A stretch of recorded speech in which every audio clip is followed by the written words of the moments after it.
This episode is brought to you by AARP. 10 years from today, Lisa Schneider will trade in her office job to become the leader of a pack of dogs. As the owner of her own dog rescue, that is. A second act made possible by the reskilling courses Lisa's taking now with AARP to help make sure her income lives as long as she does. And she can finally run with the big dogs. And the small dogs, who just think they're big dogs.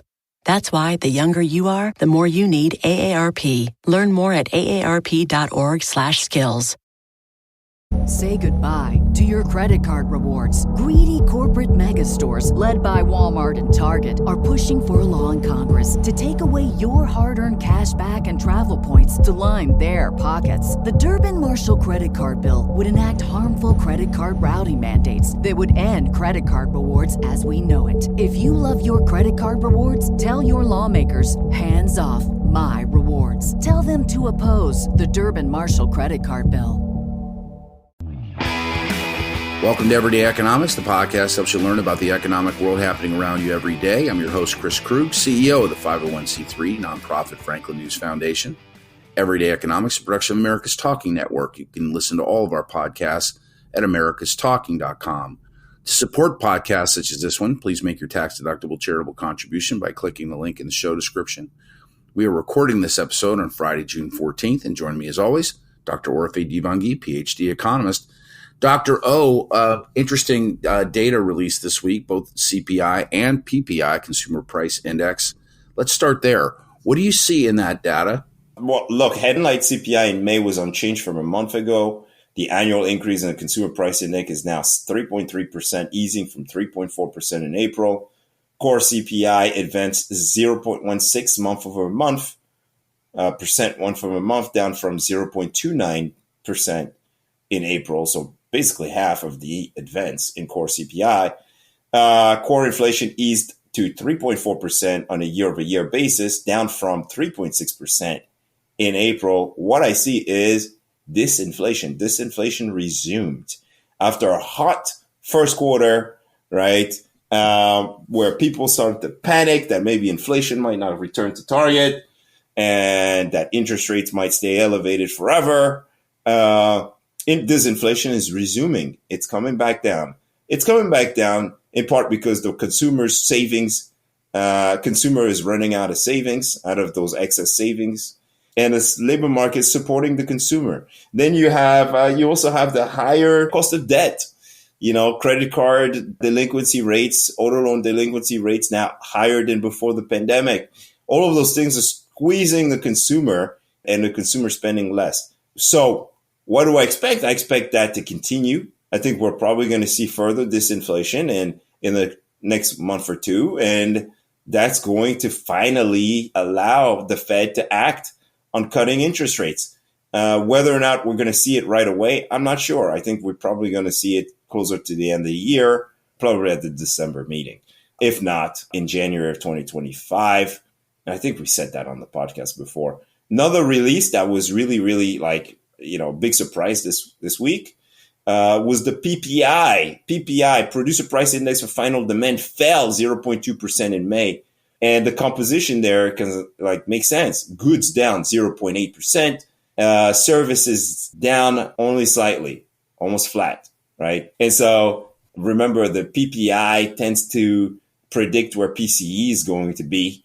And so, I think the PCE price index this month we're going to get at the end of June, last week of June, is going to show further disinflation, inching closer to the Fed's 2% target. Right now, the Fed dot plot has core PCE at 2.8% year over year, but we're already there. And so essentially, we're going to get more disinflation this year than the Fed currently expects.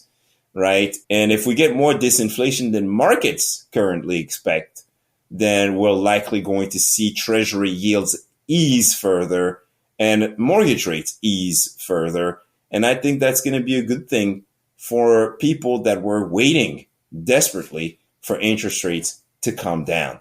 For the average person that's at home, I mean, what does this mean to them? I mean, obviously, they have less money in savings. Their dollar's not going very far at this point.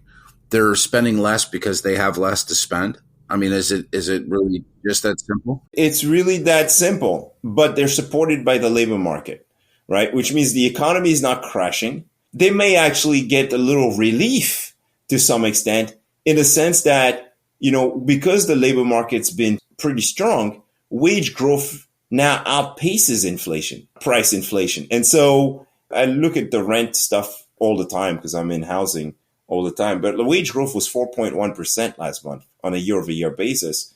And rent growth was just 3.4% on a year-over-year basis. And so the consumer's being supported by the fact that inflation's easing and the fact that easing inflation will actually bring interest rates down, which is really a good thing, right? When the Fed talks about tackling inflation and getting price stability under control, right, in order to have a sustainable economic growth, that's exactly what they mean. It's important for inflation to come down, for the economy to continue to grow at a more sustainable pace.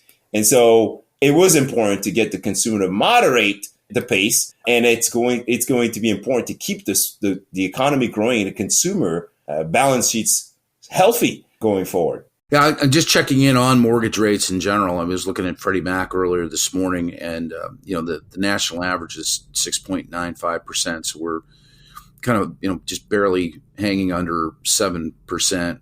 We're going to talk in the next segment about housing inventory, so I don't want to spoil that. No, totally. If you want to see the volatility, you go to the Mortgage News Daily, where they basically have a daily tracker of mortgage rates. And if you go to that, you see basically mortgage rates were like in May, they were 7.3% in May. May 29th, we had mortgage rate at 7.34%, down to now 6.97 today. So that's been a big, and they've been swinging. Oh, they've been up and down a lot. But now, now we got 2 weeks of easing because we got some good inflation numbers coming in. We got the labor market, we got wage growth easing, and now we got inflation easing. So yeah, the economy is in a good place. It's in a healthier place, is what I would call it. Well, I appreciate your thoughts as always. For Dr. Orphe Divounguy, this has been Chris Krug. Subscribe to Everyday Economics at americastalking.com. Say goodbye to your credit card rewards. Greedy corporate mega stores, led by Walmart and Target, are pushing for a law in Congress to take away your hard-earned cash back and travel points to line their pockets. The Durbin-Marshall credit card bill would enact harmful credit card routing mandates that would end credit card rewards as we know it. If you love your credit card rewards, tell your lawmakers, hands off my rewards. Tell them to oppose the Durbin-Marshall credit card bill.